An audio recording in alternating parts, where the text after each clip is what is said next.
sebab ayah peranan para ulama, ayah peranan para mursyid anu terus memberikan semangat ke santri-santrina sehingga bisa merdeka sampai seperti sekarang ini.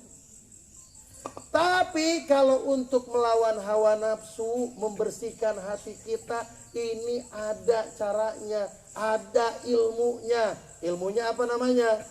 Ilmu tasawuf. Nah, ini Bapak-bapak Ibu sekalian. Ketika kita menyebut kata tasawuf, maka di kalangan masyarakat ini terbagi menjadi beberapa cara pandang masyarakat ketika mendengar kata tasawuf. Kemudian tarekat. Tasawuf dulu sekarang kita bahas. Ketika mendengar kata tasawuf, yang pertama ada orang yang beranggapan bahwasannya tasawuf itu bukan bagian daripada ajaran Islam. Jadi ayah nu berpendapat yang tasawuf lain ajaran Islam. Bahkan ayah nu mengkaitkan yang tasawuf bagian ajaran yang afiliasinya kepada agama Hindu dan Buddha. Ini sebagian masyarakat ada yang berpandangan seperti ini. Yang kedua, ada orang yang berpandangan tasawuf itu bagian daripada ajaran Islam. Tapi tasawuf ini hanya dipelajari oleh orang-orang yang usianya arba'in ilal fawq, 40 tahun ke atas. Sehingga kalau orang tidak belajar tasawuf, belum umurnya 40 tahun ke atas, maka tidak boleh belajar tasawuf. Nepi aya pemikiran jelema gelo gara-gara diajar tasawuf. Ya harti. Jadi ini cara pandang orang, memandang tasawuf. Dan yang selanjutnya ada orang yang beranggapan dan memahami bahwasannya tasawuf bagian daripada ajaran Islam. Terus bagaimana sikap kita salikat yang orang belajar ilmu tasawuf, belajar bertorekat. Lalu bagaimana sikap kita? Sikap kita tidak usah cek orang Sunda nama ulah sarwana. Karena mereka memandang para ahli tasawuf seperti itu karena mereka tidak paham. Karena mereka tidak tahu. Dan karakter manusia al-insan a'dama jahil. Ari manusia mah henteu resep kana nanaon anu can dikenal ku dirina. Leres teh.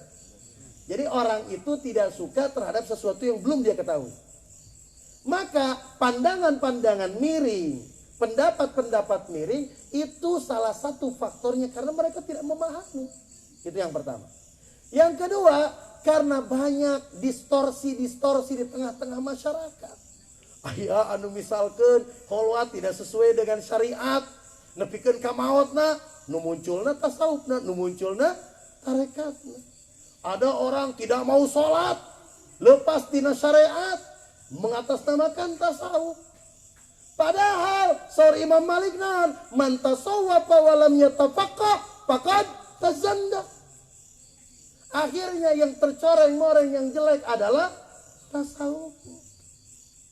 Nah sehingga semua kita salikat orang yang belajar tasawuf, orang yang belajar tarekat harus memberikan pencerahan, harus memberikan pengetahuan, harus menyampaikan keilmuan ini. Tasawuf itu bagian daripada ajaran Islam. Bahkan Said Sabiq mengatakan at-tasawuf ilmun min ulumil islamiyah. Ya Said Sabiq. Jadi tasawuf itu adalah ilmu dari bagian ilmu keislaman. Dan di dalamnya ada zauhar. Zauhar itu naon atuh? Permata lah. Cuman permasalahannya orang kadang-kadang nggak paham dan nggak tahu. Lalu ada orang yang bertanya, kan zaman Rasul teu aya tasawuf. Betul, zaman Rasul istilah tasawuf itu tidak ada. Tapi amalia tasawuf sudah ada. Maka bahkan salah seorang ahli tasawuf, ya, seorang sufi, saya lupa lagi namanya, pernah menyampaikan bahwasannya tasawuf zaman Rasulullah adalah realitas tanpa nama. Realitasnya ada, nama tasawuf tecan muncul. Beda jeung ayeuna. Ayeuna mah lolobana tasawuf teh nama tanpa realitas. Nama aya realitas nawa resep we ngomong unggul. Jadi tasawuf teh bahan perbincangan, bahan ngobrol, oplak ngomongkeun tasawuf mah, tapi dirinya tidak bertasawuf. Ini bahaya. Jadi tasawuf itu seakan-akan menjadi sesuatu yang enak diperbincangkan, enak dibicarakan, tapi bukan diamalkan. Iya, tah menjadi fitnah teh di antara anak. Maka hadirin hadirat rahimakumullah, betul zaman Rasulullah itu belum ada istilah tasawuf. Munculnya istilah tasawuf sekitar abad kedua, di mana para ulama pada waktu itu mempelajari Islam dan mereka banyak kecenderungan yang berbeda. Ada ulama yang cenderung terhadap ilmu tauhid, atau ilmu keimanan, maka muncullah namanya ilmu tauhid. Ada ulama yang konsen terhadap aturan-aturan ajaran Islam, maka muncullah ilmu yang disebut dengan ilmu fikih. Dan ada ulama-ulama yang konsen terhadap af'alul qalbi atau gerak-gerik hati atau keihsanan, maka muncullah istilah tasawuf pada waktu itu. Maka zaman dulu belum ada istilah tasawuf. Yang ada apa? Dulu zaman Rasulullah yang ada adalah iman, Islam, ihsan. Iman, Islam, dan ihsan inilah yang disebut oleh para ulama arkanuddin atau rukun agama. Rukun agama kita cuma 3. Iman, Islam, ihsan. Dari mana referensinya? Dari hadis Jibril alaihissalam atau hadis yang diriwayatkan oleh Umar bin Khattab. Kenapa ini disebut hadis Jibril? Karena dalam hadis ini Jibril datang menemui Rasulullah. Kenapa disebut hadis Umar bin Khattab? Karena yang meriwayatkannya Umar bin Khattab. Jadi suatu hari Rasulullah sedang membuat halaqah dengan para sahabat. Lalu datang seseorang itu tidak ada yang kenal seorang sahabat pun kepada orang ini. Lalu orang ini tiba-tiba duduk di hadapan Rasulullah, lututnya bertemu dengan lutut Rasulullah, lalu bahkan memegang paha Rasulullah. Lalu orang ini bertanya kepada Rasulullah, "Mahwal Islam?" Apa itu Islam? Maka Rasulullah menjawab, "Antasyhada ilaha illallah," sampai rukun Islam yang 5. Lalu orang ini bertanya lagi, "Mal iman?" Maka Rasulullah menjawab, "Antumina billah," dan lain sebagainya sampai rukun iman yang ke-6. Dan yang terakhir orang ini bertanya lagi, "Ma huwal ihsan?" Apa itu ihsan? Rasulullah menjawab, "Anta'budallaha ka'annaka tarah, fa in lam takun tarah fa innahu yaraka." Engkau beribadah seakan-akan engkau melihat Allah, dan ketika engkau tidak mampu maka yakinlah Allah melihat engkau. Maka setelah itu ada lagi pertanyaan sebenarnya, "Wa ma yaumul akhir?" Bertanya tentang akhirat. Setelah selesai orang ini berdiri lalu pergi dan hilang begitu saja. Maka Rasulullah bertanya kepada para sahabat, "Tahukah siapa orang itu?" Maka tidak ada yang tahu dari para sahabat. Maka Rasul mengatakan, "Huwa Jibril yu'allimukum dinakum." Dia adalah Jibril yang mengajarkan kepada kalian agama kalian. Nah, 3 pokok ini oleh para ulama disebutnya arkanuddin atau rukun agama. Rukun agama itu apa? Iman, Islam, ihsan. Iman, objek kajiannya apa? Allah. Islam, objek kajiannya apa? Aturan Allah. Ihsan, objek kajiannya apa? Hati. Pada abad kedua, para ulama mulai punya kecenderungan dalam mempelajari ilmu agama, lalu menulis ilmu-ilmu, dan untuk mempermudah muncullah istilah-istilah pada waktu itu. Istilah iman, ilmu yang mempelajarinya namanya disebut ilmu tauhid atau ilmu usuluddin atau ilmu teologi, ilmu kalam dan lain sebagainya. Zaman Rasul belum ada. Memang can aya istilah tasawuf. Memang can aya istilah tauhid. Yang ada adalah iman. Pada waktu itu lalu ulama ada yang cenderung akhirnya membuat mengarang buku-buku, kecenderungannya membahas tentang aturan-aturan Allah. Maka lahirlah ilmu yang disebut dengan ilmu fikih. Ada ulama yang kecenderungannya mempelajari tentang ihsan, maka muncullah ilmu tasawuf. Rukun agama, iman, Islam, ihsan, tauhid, fikih, tasawuf. Zaman Rasul belum ada, belum. Yang ada iman, Islam, ihsan. Kesininya pada abad kedua, maka muncul iman, ilmu, tauhid, fikih, dan tasawuf. Lalu dalam tauhid ada yang disebut dengan firqah. Ada firqah Mu'tazilah, ada firqah Ahli Sunnah wal Jamaah dan lain sebagainya. Dalam fikih muncul namanya mazhab. Ada mazhab Hanafiyah, Malikiyah, Syafi'iyah, Hambali. Dalam tasawuf muncul tarekat-tarekat. Ada Qadiriyah Naksabandiyah, ada Sajiliyah, ada Syatariyah, ada Iblisiyah, ada Sanusiyah. Tarekat dalam ilmu tasawuf seperti mazhab dalam ilmu fikih. Nah, objek kajian inilah ya, yang menjadi wilayah tasawuf, yaitu tentang af'alul qalbi. Kalau tauhid objek kajiannya konsen terhadap mengkaji tentang Allah, sifat wajib dan lain sebagainya. Kalau fikih konsen kajiannya adalah aturan Allah. Nah, kalau ilmu tasawuf konsep kajiannya adalah af'alul qalbi atau pergerakan hati manusia. Maka dalam sholat itu harus benar, ketauhidannya harus benar. Sholatnya ibadah kasaha. Sebab dalam ibadah wajib ikhlas. Ikhlas itu apa? Murni takawat cai. Bu, hari ieu cai ieu warnana naon? Ibu-ibu bisa aboteng kajianana. Ibu ieu cai warnana naon? Cai warnana naon? Hidung di. Cai ieu warnana naon, Bu?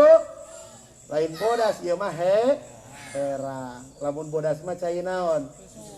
Cai susu. Ieu cai warnana naon? Herang. Urang eueut bismillah. Nah, Bu, perhatikan. Lamun orang ibadahna kudu ikhlas. Ikhlas teh naon? Lillah karena Allah. Ikhlas teh kawas kumaha? Kawas cai ieu. Ieu cai teh warnana herang. Kunaon ieu cai warnana herang? Sebab cai ieu teh kapangaruhan. Lamun cai ieu, Bu, ditambahan ku susu warnana jadi naon? Lamun ditambahan ku kopi warnana jadi naon? Nah, kopi tapi hideung kumaha ieu teh? Lamun ditambahan ku teh jadi naon? Warnana koneng ya, kacoklat-coklat.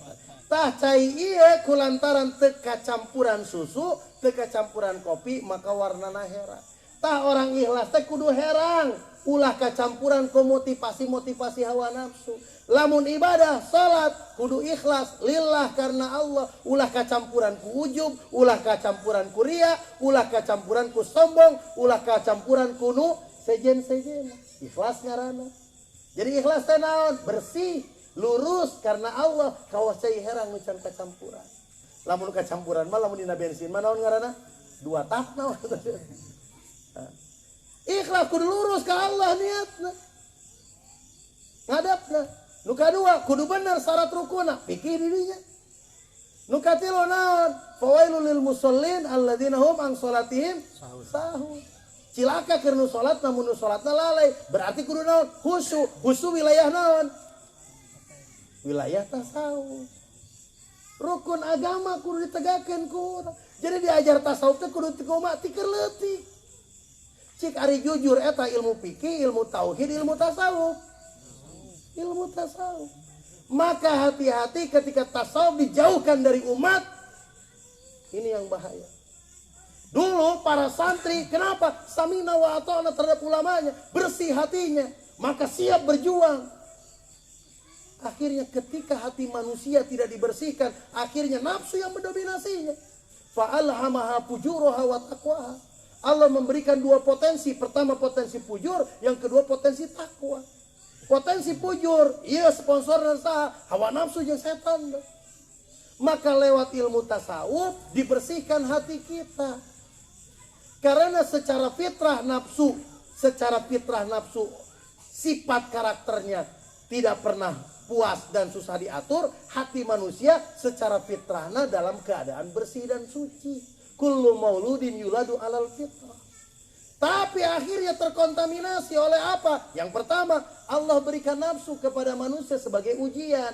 Nah, dominasi nafsu inilah yang harus dibersihkan. Maka dalam ilmu tasawuf prosesnya hanya dua. Yang pertama adalah mujahadah, yang kedua adalah riyadhah.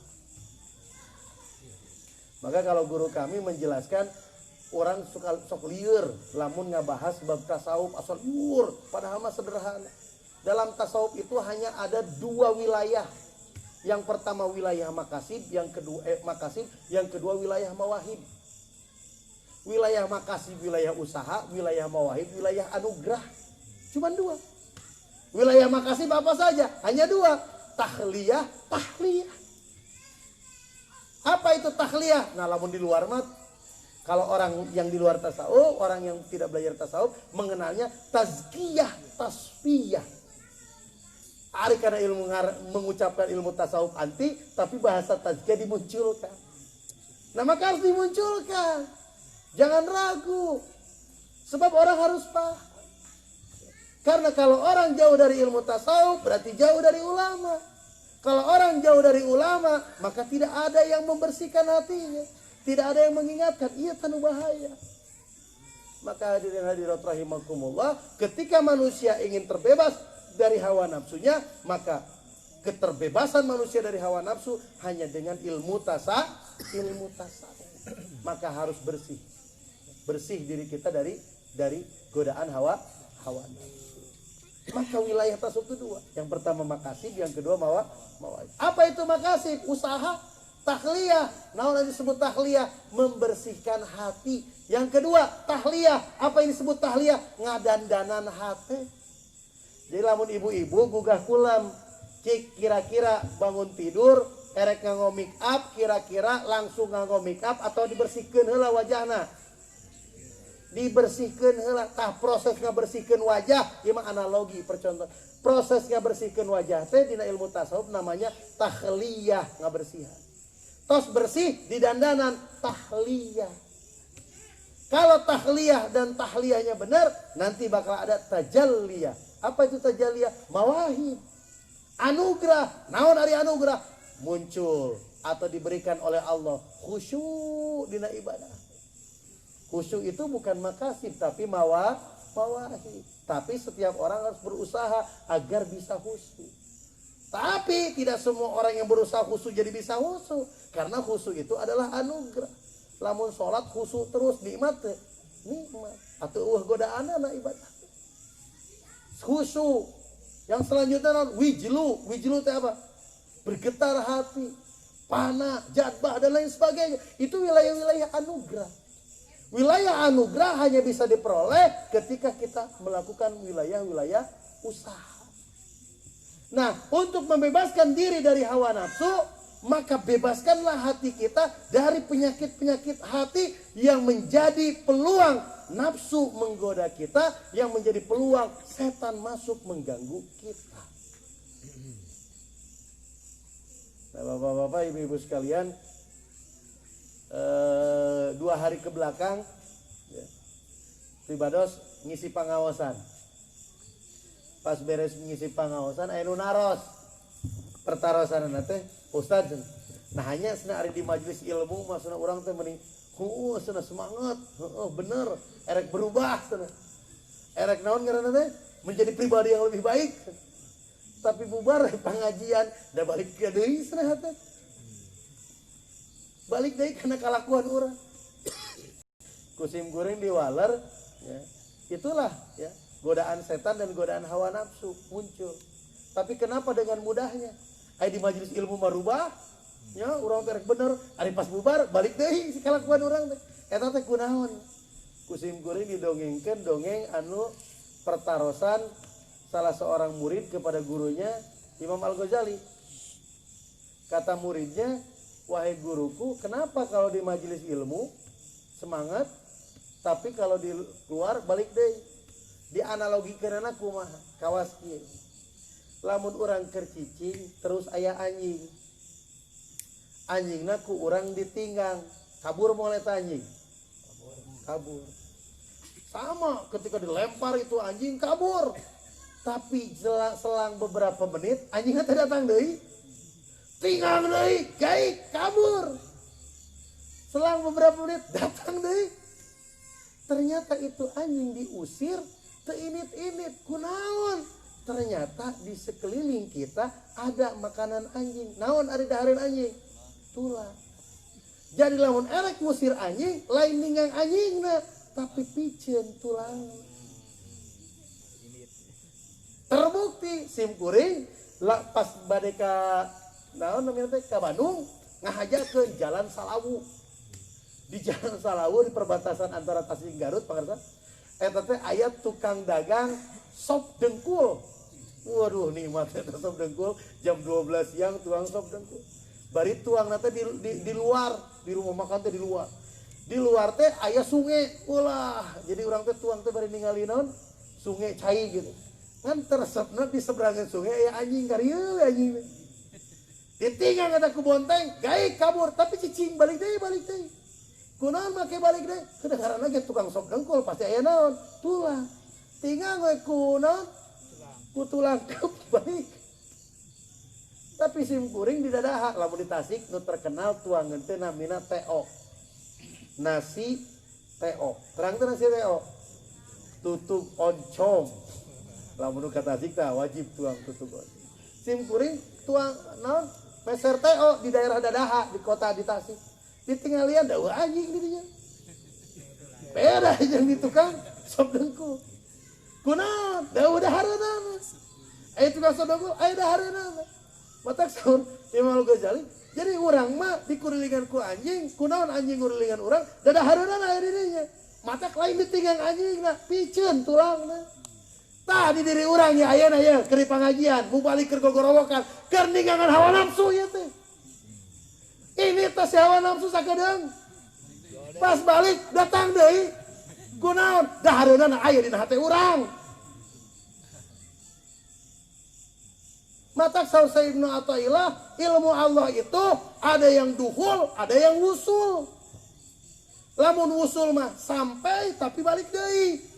Kawas urang di pengajian, keur di pengajian mah heueuh, dan nepi si ilmu teh kawas eueuh leungit. Kabur si anjingna teh, kabur si kahayang nafsuna teh. Tapi teu asup ngan wusul, balik deui mantul deui. Kunaon? Teu layak hatena. Wa nurullah la yuhda lil 'as. Cahaya Allah mah moal asup kana jelema kana hate jalmi anu berbuat dosa. Akhirna mantul deui. Tah lamun hatena layak bersih eueuh dahareun. Dahareun teh naon atuh pintu-pintu asupna si godaan setan jeung hawa nafsu. Nah maka si ilmu Allah teh moal wusul tapi duhul, asup ka jero, tumbuh kembang jadi iman. Tumbuh kembang jadi iman. Naon atuh tanu ngahalangan asupna cahaya Allah? Panyakit hate. Tah panyakit hate ieu anu dibersihanana lain ku ilmu tauhid, lain ku ilmu fikih, tapi kudu dibersihanana ku ilmu tasawuf. Di mana objek kajian dari ilmu tasawuf adalah af'alul qalbi. Objek kajiannya adalah hati, ya, yang gerak yang konsentrasinya adalah gerak-gerik hati manusia. Dan gerak-gerik hati manusia sangat tergantung daripada kondisi hatinya. Hati manusia baik, perilakunya baik. Hati manusia busuk, perilakunya busuk. Cik bu, ieu cai herang, mun dikaluarkeun nu kaluar cai naon? Herang. Lamun jerona susu dikaluarkeun naon? Susu. Hati manusia ge kitu, lamun di jerona bersih, loba dikir, pasti tajong nu kaluar naon? Astagfirullah. La ilaha illallah. Tapi lamun tara dikir, tara wirid, pasti tajong nu kaluar naon? Kancing coplok. Nya eta lah kancing coplok. Sebab naon hati? Jadi walaupun kita ngaji, tapi kalau tidak dibersihkan hatinya, perilakunya ya kitu kene. Maka bukan melempar anjingnya, tapi buang makanannya. Maka sekarang lagi dilempar hawa nafsu kita, bersih. Tapi kalau kita tidak berusaha melakukan proses tahliyah, membersihkan hati kita minal amradil qalbi, dari penyakit hati, maka perilaku kita tidak akan berubah. Nah maka proses tahliyah ini wajib sepanjang hayat, saumur hirup ngebersihan hati emang. Bagaimana caranya? Sebelum tahu caranya harus tahu dulu apa yang harus dibersihkan. Begini Bapak Ibu sekalian, hati ya hati manusia. Kondisi hati itu ada 3 kondisi. Kayak itu dugi kita musabaraha apa nih ya? Dugi kata musabaraha? 12 dugi kata asik dugi jam musabaraha. Kondisi hati manusia teh aya 3 kondisi Bu. Yang pertama yang disebut dengan qalbun salim. Qalbun salim itu hati yang selamat. Idja'a rabbuhu biqalbin salim. Yauma la yanfa'u malun wala banun illa man atallaha biqalbin salim. Yang pertama, hati manusia itu hati yang bersih, suci, selamat. Nah, hati yang bersih dan suci inilah yang layak dan pantas dimasuki cahaya Allah. Maka idza dakhala nur fi qalbil mu'min infasaha wan syarah. Ketika masuk cahaya Allah ke dalam hati orang yang beriman, maka infasaha wan syarah. Jadi lapang, jadi luas hati. Lain berarti jadi kegedean, tapi hatinya jadi lapang dan luas. Maka para sahabat bertanya, hal alamatun ala dzalika ya Rasulullah? Apakah ada cirinya bagi orang yang masuk cahaya Allah ke dalam hatinya? Maka Rasul mengatakan ada 3. Yang pertama adalah al-inaba ila daril akhirah. Orientasi hidupnya hanya untuk urusan akhirat, bukan urusan dunia saja. Yang kedua at-tajafi an daril gurur. Dunia hanya sebatas tempat yang akan ditinggalkan, bukan dijadikan sebagai tempat tinggal. Ada orang mah kumaha seakan-akan orang teh moal ninggalkeun dunia. Padahal harusnya bagaimana? Jadikan dunia sebagai tempat yang akan ditinggalkan. Jangan jadikan dunia sebagai tempat tinggal. Ibu-ibu, jadikan dunia sebagai tempat yang akan ditinggalkan. Jangan jadikan dunia sebagai tempat tinggal. Dan yang terakhir, tazkiyatun nafsi, senantiasa melakukan proses perbaikan diri. Ini ciri, lamun orang ciri yang 3 ada, bukti hatena bersih, masuk cahaya Allah. Sebab layak yang pantas. Nah ini qalbun salim. Nu kadua, lamun hate henteu kadidik, lamun hate henteu ditarbiyah, komo lamun urang teu boga ulama, jauh ti ulama sebagai murabbiru, akhirna si hati teh bakal gering. Ini yang disebut dengan qalbun marid, hati yang sakit. Fi qulubihim maradun, dalam hatinya ada penyakit. Fazadahumullah maradun, Allah tambah penyakit. Lamun naon? Lamun teu dibersihan. Naon anu menyebabkan hati orang sakit? Ma yusabbibu amradil qalbi, apa yang menyebabkan penyakit hati? Ayat 2. Yang pertama yang membuat hati manusia sakit, yang pertama adalah az-zunub. Naon pertama, Bu? Az-zunub. Naon ay zunub? Dosa. Rasulullah ngadugikan innal mu'min idza azzaba dzanban kanat nuqtatu sauda fi qalbihi fa in taba wa naza'a wastaghfara sukilat qalbuhu fa in zada fa dzalika rana alladzi qala Allah azza wa jalla fi kitabi kalla balrona ala qulubi mimma kanu yaksibun. Hati manusia itu bersih. Tapi ketika seseorang mukmin melakukan dosa, maka dia telah meneteskan noda hitam ke dalam hatinya. Jadi kotor atau si hatinya bersih. Fa in taba wa naza'a wastaghfara, tapi kalau orang itu beristighfar, tobat, maka bersih lagi hatinya. Tapi lamun teu tobat, tuluy numpuk, maka hatinya jadi hideung. Lain hidung sebatas hidung, tapi maksud hitam di sini artinya hatinya jadi mati.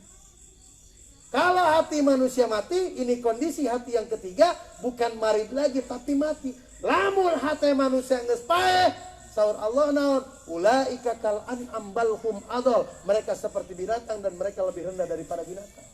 Kunaon? Lahum qulubun la yafqahuna biha. Iya, peran ilmu tasawuf. Peran ilmu tasawuf, ngebersihan hati. Jadi ketika hati manusia sakit, penyebab yang pertama adalah dosa. Ibu-ibu, bapak-bapak, kita berbuat dosa sehari-hari sekali-kali. Ibu, orang ngelakukan dosa sehari-hari sekali-kali. Ari orang tobat sehari-hari sekali-kali. Kumaha tuh? Ari ngelakukan dosa na unggal poe, ari tobatnya sekali-kali. Kuduna kumaha? Tobat sehari, berbuat dosa jangan sama sekali, lain sekali-kali niatan ngelakukan dosa. Jadi orang ngelakukan dosa unggal poe, ari tobatnya sekali-kali. Kuduna tobat sehari-hari. Berbuat dosa jangan sama sekali, berusaha. Bapak Ustaz kan al-insan mahlul khata wa nisyan. Dijadikan dalil di ieu teh bahayana teh. Ngadalilan amal, ngadalilan kahayang. Mahalul khata wan nisyan lain, tempatnya salah tapi berpotensi besar untuk melakukan salah dan lupa. Ai berpotensi, mah kumaha urangna. Lamun tempat mah geus pasti. Lamun berpotensi mah kumaha urangna. Jadi manusia bisa berpotensi ngalakukan salah jeung poho, tapi kumaha urangna. Ustaz sunapan urang mah tong nu gampang we kunci motor, sok poho wae. Heuh poho wae teh urang teh tertib neundeuna. Tapi lamun urang tertib neundeuna misalkan asup rumah aya gantungan teu neun di dinya, moal poho kalau kumaha. Jadi bukan tempatnya tapi berpotensi besar ngalakukeun salah jeung poho. Jadi yang pertama dosa. Nah dosa ini harus dibersihkan setiap hari. Maka zikir toriko secara garis besar. Zikir toriko, erek toriko naon wae. Erek nafsabandi, erek kodere. Secara garis besar tidak akan lepas dari 3 hal. Yang pertama apa? Istighfar. Beres. Kenapa istighfar? Sebab ini pintu gerbang untuk orang yang suluk, membersihkan hati. Yang kedua apa? Tahlil. La ilaha illallah. Nu katilu naon? Sholawat. Adapun yang lain-lainnya ijtihad daripada mursyid yang berbeda-beda. Tapi secara garis besar tidak akan lepas daripada 3 hal. Istighfar, tahlil, sholawat. Istighfar sebab kita orang yang lemah. Ya, nu dimiliki ku urang mah keur ahli tasawuf pengantilu. Bodoh, dosa, hina. Sakitu daripada Allah. Kondisi manusia di hadapan Allah cuma 3. Bodoh, dosa, hina. Lamun orang geus ngarasa pintar bahaya. Lamun orang geus ngarasa mulia bahaya. Lamun orang teu ngarasa hina bahaya. Nah maka tobat. Rasulullah nyontokeun sadinten sawangi teu pernah lepas minimal 100 kali bertobat. Eta teh Rasul. Bahkan orang diajarkan tos beres salat, naon? Baca istighfar. Bayakeun geus salat urang maca istighfar. Komo atuh ayeuna geus dagang, geus naon? Geus ka sawah, geus ngomongkeun batur mah komo eta mah kitu nya. Istighfar. Taubat. Bahkan Rasulullah sampai memberikan keutamaan bagi orang yang membiasakan baca istighfar. Man lazimal istighfar, barang siapa yang membiasakan baca istighfar. Yang pertama, ja'alallahu min kulli hammin faraj. Allah akan lapangkan, luaskan hatinya dari kesempitan hati. Ibu-ibu sok aya orang teu palarubuh hate teh asa sempit geuningannya. Asa salah rumpat, seueurkeun istighfar. Nu kadua, orang yang membiasakan baca istighfar, ja'alallahu min kulli dhikin makhraj. Allah akan berikan jalan keluar dari segala permasalahan. Lamun keur seueur masalah ulah jauh ti Allah, seueurkeun aoskeun istighfar. Janji Allah lewat lisan Rasulullah, jalmi nu biasa maoskeun istighfar, lamun aya masalah bakal dibere jalan keluar. Nu katilu, wa yarzuqhu min haitsu la yahtasib. Orang yang membiasakan baca istighfar, Allah akan berikan rizki min ghairi kasbin. Rizki layah tasib itu tanpa diusahakan.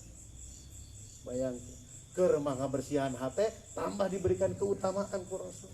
Dibibita terus urang mah ku Rasul teh. Sebab naon? Malas kasih hawa nafsu teu pernah dididik. Jadi nu pertama yang menyebabkan hati manusia sakit az-dzunub, dosa. Yang kedua yang membuat hati manusia sakit karena dalam diri manusia ada amradul qalbi. Apa itu amradul qalbi? Penyakit-penyakit hati. Cik ibu-ibu, kurang sehat sadayana nu di dieu. Sehat lahirna, sehat batina, ya duka. Penyakit lahir mah katingali, gampang ngubaranana. Tah penyakit hate teu katingali, hese ngubaranana, bahkan keur gering ge teu ngarasa gering, teh ieu bahaya. Riet, gampang meser obatna naon? Bodrek. Nyeri beuteung, gampang milih obatna naon? Gampang. Bahkan semua penyakit secara jasmania gampang menemukan obatnya. Kecuali corona merencan kapangi vaksinan nepikeun ka ayeuna.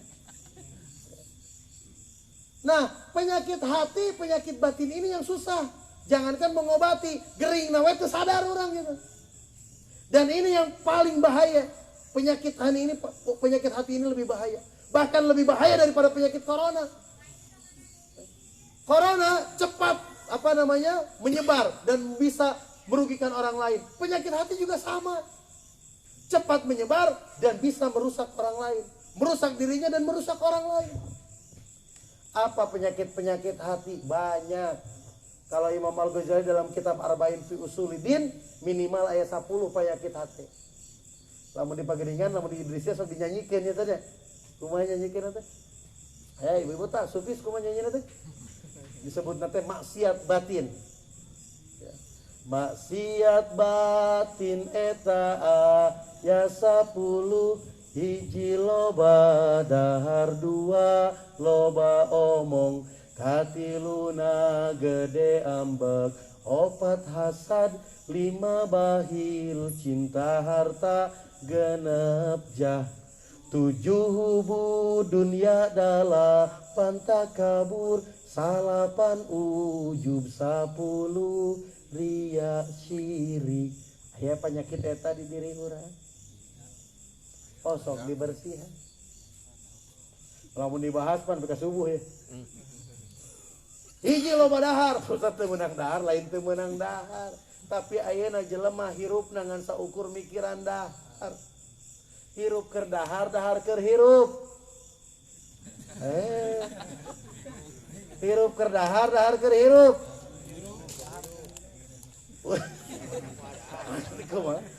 Hirup keur dahar, dahar keur hirup. Dahar keur dahar, ame bisa hirup, ame bisa ibadah, lain hirup keur dahar. Hirup nanti nu dipikiran teh dahar yang dahar we. Tisu tidur ka sore jadi daharan mah ibu-ibu. Nu dipikiran teh. Saur Sayyidina Ali, man kanat himmatuhu fima yadkhulu ila batnihi, fa kanat qimatuhu mimma yakhruju minhu. Jelema nu himmahna, nu aya dina pikiranna, nu aya dina kahayangna, nu aya di pikiranna, lan saukur mikiran naon nu asup kana jero beutengna, maka nilai jelema eta tidak ubahnya seperti naon nu kaluar tina jero beutengna. Naon nu kaluar tina jero beuteung. Kitu.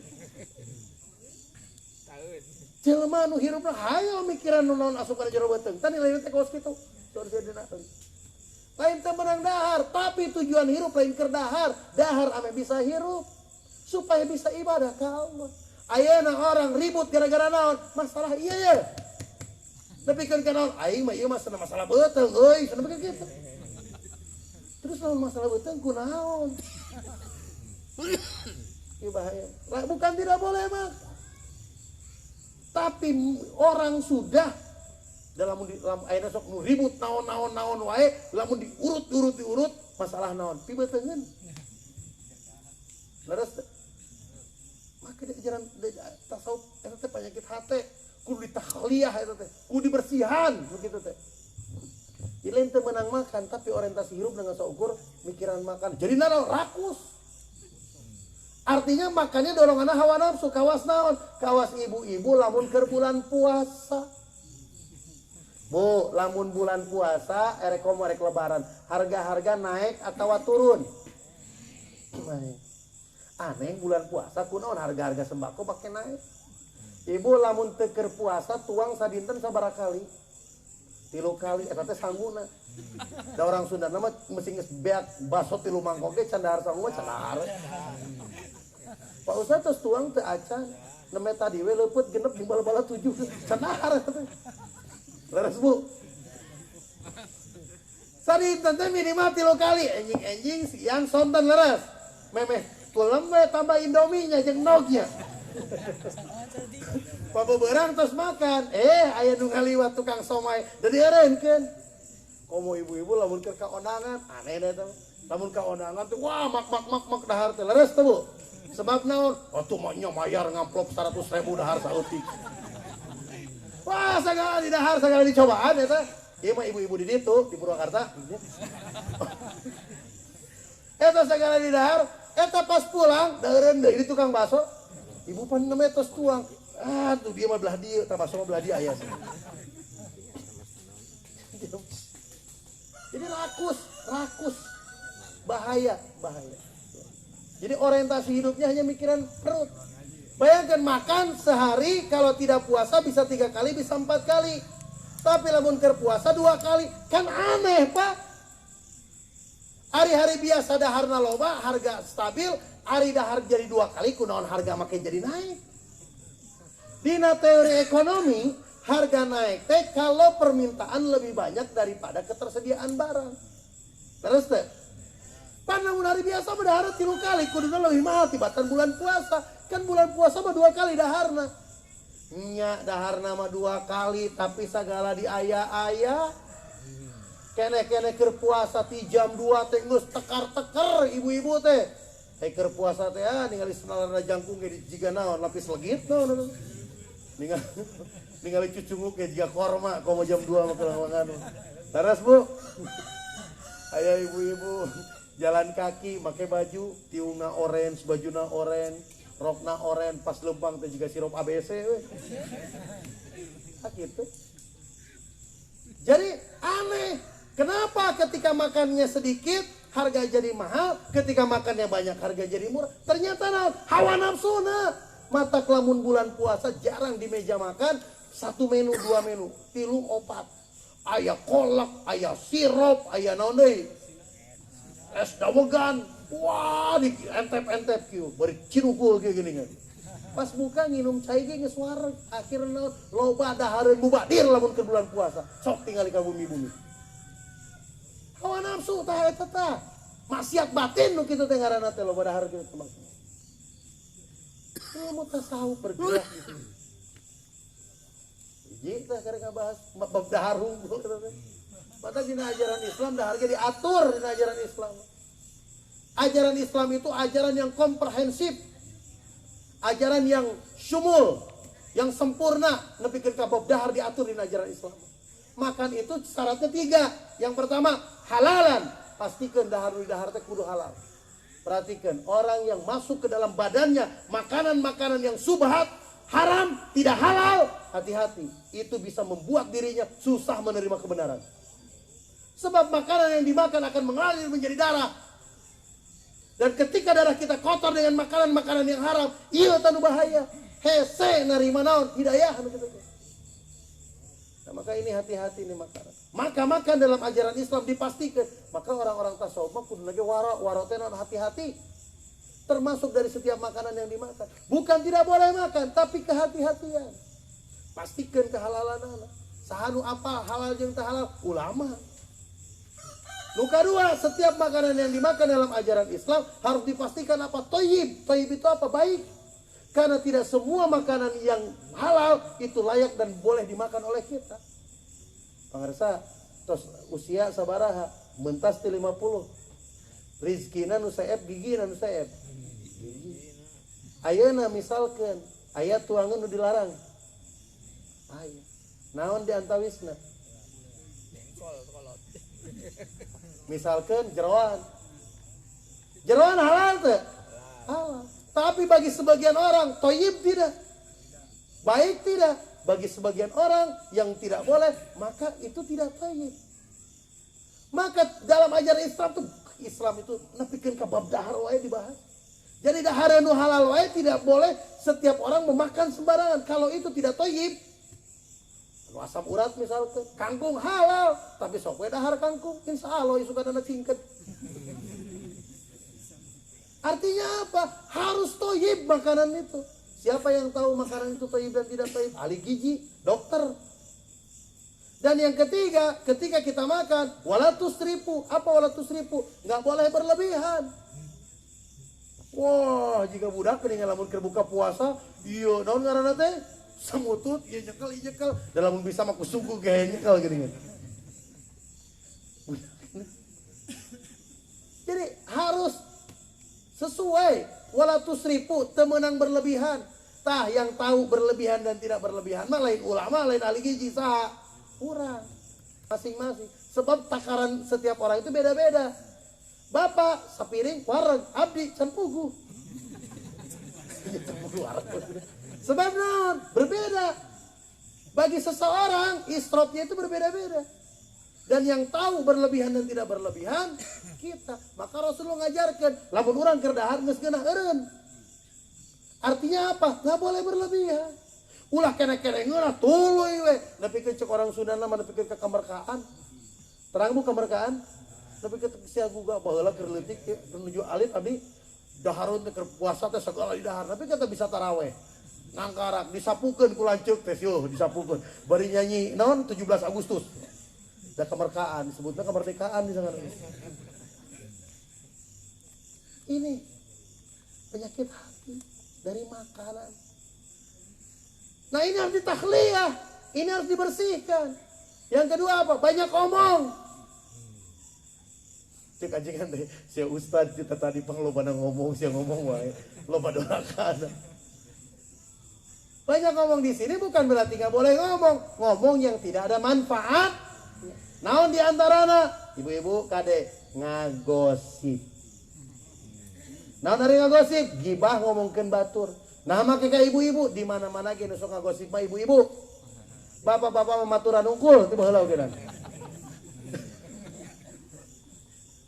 Jadi hati-hati ya, lisan ini.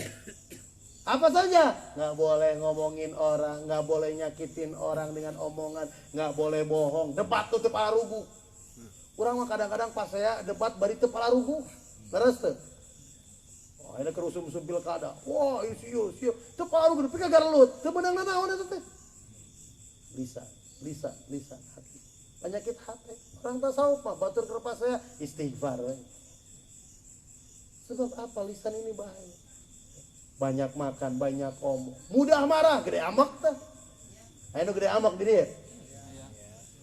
Lamun cek orang sudah nama sahaok non, sahaok gaplo, sotik ngamok, sotik ngamok. Eta teh penyakit hati, kade bersihan. Penyakit hati, mudah marah, ya. Ujub ria takabur, bakhil dan lain sebagainya. Ini harus dibersihkan. Proses membersihkan itu dalam ilmu tasawuf namanya takhliyah, membersihkan.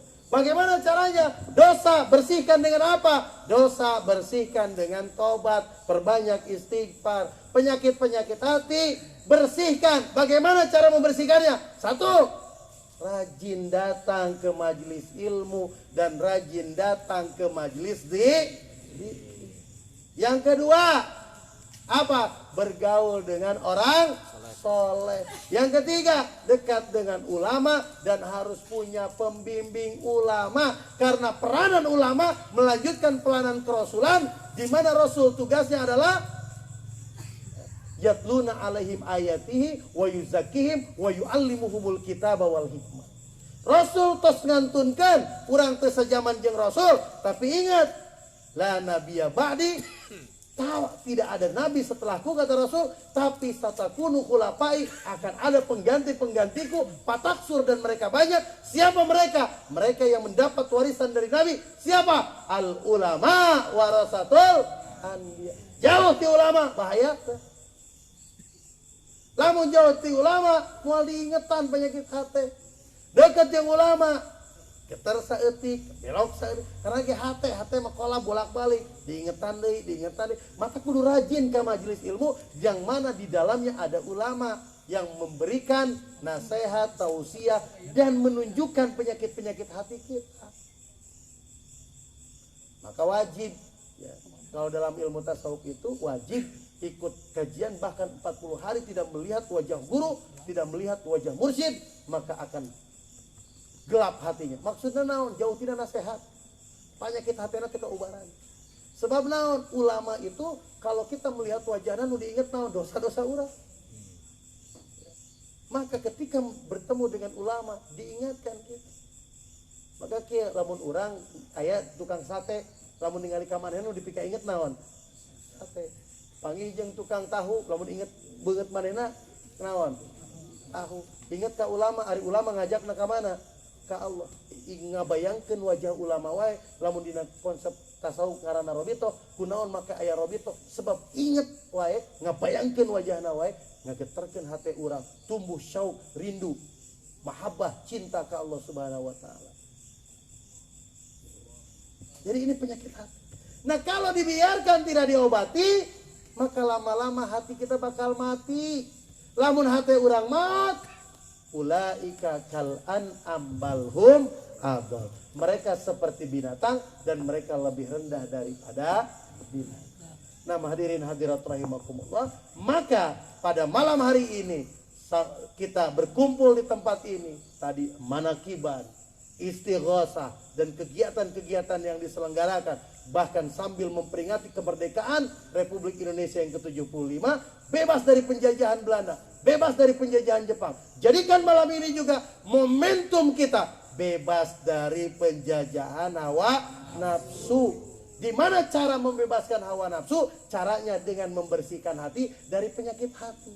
Jadi bapak ayeuna pengajian tapi lamun keluar penyakit hatena teu dimujahadah tanpa tidak dibersihkan dengan proses tahliyah, memperbanyak zikir, memperbanyak datang ke majelis ilmu dan zikir, dekat dengan ulama, maka si makanan si naon ngaranna teh setan dan hawa nafsu itu ada dalam diri kita.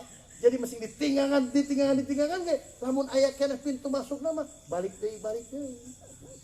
Nah, maka jadikan momentum pada malam hari ini setelah kita membersihkan hati. Siap Bapak-bapak? Siap Bapak-bapak? Siap Ibu-ibu? Yuk kita sama-sama belajar terus tazkiyatun nafsi atau tahliyah. Di mana hati kita sudah bersih, maka dandani. Dandani itu dalam ilmu tasawuf disebut tahliyah. Tahliyah itu hati yang tadinya kotor dibersihkan oleh tahliyah, setelah bersih didandani. Bagaimana caranya? Tegakkan makom-makomat. Makomat itu artinya pilar-pilar ruhani. Nah, sama dalam kitab Arba'in fi Usuluddin, Imam Al-Ghazali menyampaikan minimal ada 10. Kalau bahasa dari Imam Al-Ghazali namanya ta'at batin, yang harus ditegakkan dalam diri kita. Apa saja itu? Yang pertama taubat. Yang kedua juhud. Apa itu juhud? Juhud itu lain ninggalkan dunia kade. Orang ada, supina hebat, saya tahu juhud. Naon, baju lagi salah roeh. Lain gitu. Saya Abu Hasan As-Sajili itu seorang mursyid yang dikayakan oleh Allah. Ridanya aja rida paling mahal di zamannya. Khailnya kudanya aja kuda paling mahal di zamannya. Sebab apa? Juhud itu bukan wilayah lahiriah tapi wilayah batiniah. Bahkan dalam hadis Rasul, Allah senang ketika melihat asar nikmat yang Allah berikan kepada dirinya sebagai bentuk kesyukuran. Jadi orang, Pak, jalmi nu naik mobil kali itu kadieu. Eta teh bisa dalam dua kondisi. Bisa eta bagian keur ngalakukeun dosa, bisa eta bagian keur syukur karena nikmat. Sebab pergerakan hati. Mata lamun aya naon istilahna teh lelang teh lamun di sia mah lamun rek ngabangun teh sok lelang Pak. Sok sana rek nyumbang. Cik lamun pas dibuka lelang keur nyumbang terus aya nu ngagorowok. Abdi 10 juta. Terus aya abdi mah ulah disebutkeun nya 50.000. Terus saya nu mana? Nu hiji mah saya 10 juta. Nu hiji mah abdi 50.000 nya. Tapi ulah diumumkeun lah abdi. Nu saya nu pertama nu kedua. Nu pertama nu kedua. Saya nu sok sedekah saeutik. Nu pertama nu kedua. Bisa goreng dua nana, bisa hade dua nana. Sebab naon? Lain tina zahirna. Allah nganilai mah tina ieuna. Orang yang mengatakan saya 10 juta, dia dalam hatinya, ya Allah mudah-mudahan abdi memberikan semangat ke anu aya di dia. Abdi tukang kuli wae bisa nyumbang 10 juta ke perjuangan. Jadi ibadah teh. Kan sedekah teh sirran wa alaniyah. Bisa jahar bisa sir. Lamun teh sanggup jahar sieun katempaan kunaon? Kuria sir. Tapi lamun sanggup dengan jahar memberikan motivasi kepada orang lain itu bagus. Tapi lamun misalkan 50.000 dina hatena aing mah teh sombong jeleumana ogena. Teu beja-beja juga si eta. 10 juta bari gogorowokan hayang ka alam ku batu. Eta geus dorowe cota penyakit hatena teh. Keur mamere saeutik dosa deui eta mah. Jadi Pak, orang itu bisa saja dia melakukan hal yang sama tapi nilainya beda. Ibu-ibu, bapak-bapak ngaji, sami dudukna, tapi nilainya mah beda-beda ieu teh. Aya nu cicing ya Allah, laras bari istighfar, aya nu ngaulang goreng-goreng teh ngajengan teh. Da tinggal penyakit hate mah. Mata kudu dibersihan ke ilmu tasawuf teh kitu. Hate mah penyakitna teh katingali. Ibu salat kuduna ka kiblat ke sabalikna, kuduna ka barat ke ka timur, katingali ku jalmi digeunggeureukkeun teh. Diemutan moal. Diemutan bapak ketemu sareng abdi. Oh iya ajengan teh geuning goreng hate katingali teh. Digeunggeureukkeun moal. Oh, sebab naon penyakit hati ta eta. Matak bersihan penyakitna tegakkeun makomna. Dandani. Di antaranya naon juhud. Juhud itu bukan tidak memiliki dunia, tapi memproteksi hati dari dampak negatif dunia. Sebab karakter dan sifat dunia mah mataul gurur, kenikmatan tapi mengandung tipu daya. Ya dunia can boga wae geus picilakeun dunia. Aing geuleuh ningali si eta hayu ku kurlingan make mobil X naon ngaranna teh? Espas. Lain Espas naon? Avanza kurlingan. Aing mun kabeuli Fortuner ku aing diparkirkeun hareupeun imah. Buka kacana, tidit cenah belong. Belum punya aja udah sombong. Can boga wae dunia mah geus ngajak kana pidorakaeun. Terus teh dunia. Si eta ni balaga teu lagi motor Supra, isukan aing meuli PCX nu alus ku aing. Kuriling-kurilingkeun sia eta. Bari can boga tapi geus bidosaeun. Karakter dunia mah. Matak dunia mah nikmat tapi menipu. Maka kudu dijuhudan dari dunia teh. Juhud teh naon? Memproteksi teh ngajaga hate tina dampak negatif dunia.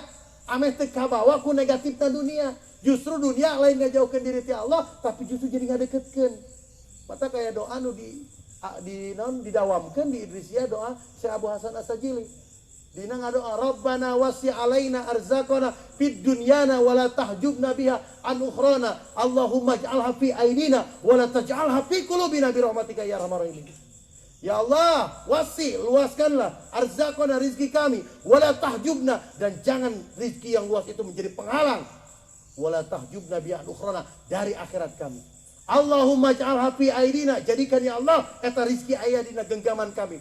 Wala Rabbana wasalaina arzaqana fid dunyana wala tahjubna bi an ukhrana. Allahumma ij'alha fi aidina wala taj'alha fi qulubina. Jangan kau masukkan rizki itu masukkan hati. Sebab nulis asupkan hati ngarasa ngamiliki seakan-akan urang teh bakal tuluy ka hiji jeung dunia. Matak nu ngaranna dunia mah ayana ngaririweuh, eueuna nganyeri. Beres teh. Bu, dunia mah ngaririweuh. Matak saur Sayyidina Ali naon? Orang yang punya dunia, maka dia akan menjaga dunianya. Tapi orang yang punya ilmu akan menjaga dirinya. Sahibul mal yahrusu maluhu. Wa sahibul ilmi al-ilmu yahrusu alim. Orang yang berilmu akan menjaga yang memiliki. Nah ini penting Pak. Jadi juhud itu bukan meninggalkan dunia. Wah saya tahu hebat meninggalkan dunia. Atau kumaha ada orang hidup di dunia. Tapi ketika ada dunia teh asup kana hate di dieu we. Aya perjuangan golosor. Jadi ibadah teh nikmat, sedekah teh nikmat. Ya nah ibu-ibu, orang sedekah geus karasa nikmat atau pahit kana ya? Berarti penyakitan kene hati. Tim goreng ya. Gaduh rerencangan di Idrisiya nuju ngabangun masjid, nyiapkeun 35 miliar, 33 miliar masjidna unggul. Aya rerencangan gaduh ruko tiker alit eta. Ruko nepikeun ka ageungna dijual 6 M dibikeun ka masjid. Ku sim goreng ditanya, "Teu lebar?" Nah, make kudu lebar. Justru bunga. Nah, make bisa bunga, kaget teh. Nah, make bisa bunga sebab naon harta teh titipan dicokot deui kudu nitipkeun anak kan tenang. Ibu-ibu katitipan, kan riweuh kudu ngajaga titipan. Dicokot deui ku abi kudu mah tenang. Ari urang kumaha? Asa kamalingan. Jika nu urang wae. Kan kudu mah jika tukang parkir lain. Wah, loba mobil sanes nu abi dicokot tenang wae gitu. Nah iya. Hate tah. Penyakit hati. Juhud tina dunia. Sebab di balik dunia mengandung tipu daya. Tadi can boga wae geus sombong. Ibu-ibu mun gaduh artos 10 juta bade masihan ka abdi sabaraha? Bapak-bapak pamigaduh artos pangarsa pamigaduh artos 10 juta bade masihan sabaraha? 11 juta. Ibu-ibu mah ngahulang tadi mere sabaraha. Duit teh can aya wae geus pelit dunia mah. Can aya wae geus pelit. Bapak pamigaduh artos 10 juta bade masihan sabaraha? 10 juta ke sabaraha ya. 100.000 we, meni pelit 1 juta we, Pak. Gede-gede teuing mah. Duit aya wah. Harta ta dunia. Di dunia teh. Eueuhna wae geus pelit urang. Mata ibu-ibu pisan sok gaya geuning lamun can meunang mah. Engkenya ibu-ibu pami abdi kenging ditraktir baso sadayana ku abdi. Da can kacekel duitna. Pas menang kacekel duitna, da lebar langsung. Ibu-ibu lah baso lahnya cilok we nya. Dunia, karakter dunia. Mata kudu juhud. Tegakkeun makom juhud. Loba harta ente jadi jumawa, loba harta lain jauh jeung Allah, semakin dekat jeung Allah.